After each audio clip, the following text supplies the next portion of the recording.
នៅក្នុងទីផ្សារមានរឿងមិនសមបំណងជាច្រើនដែលយើងមិនបានដឹងមុន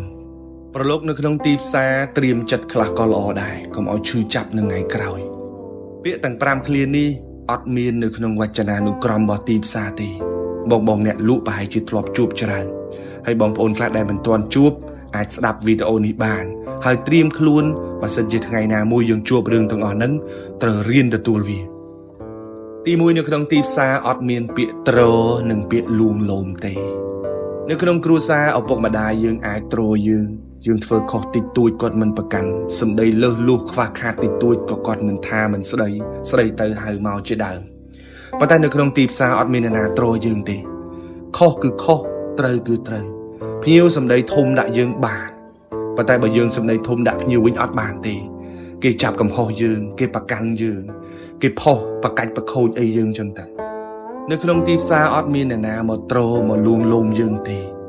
ហើយក៏មិនបាច់ទៅរករឿងឆ្លោះប្រកែកជាមួយនឹងភ្ញៀវអីដែរមិនបាច់ចង់ឈ្នះចាញ់ភ្ញៀវអីទេ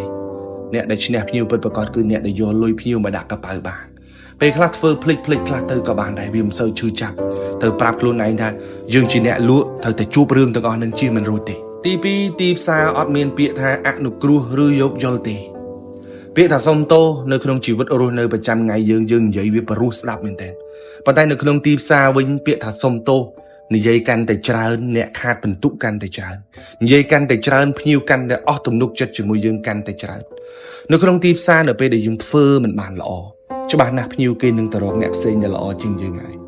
នៅក្នុងទីផ្សារគេរកតែអ្នកល្អរកតែអ្នកលេចធ្លោរកតែអ្នកលេខ1ទេហើយបងប្អូនទៅចាំថាមិត្តភក្តិល្អក៏ដោយបងប្អូនល្អប៉ុណ្ណាក៏ដោយ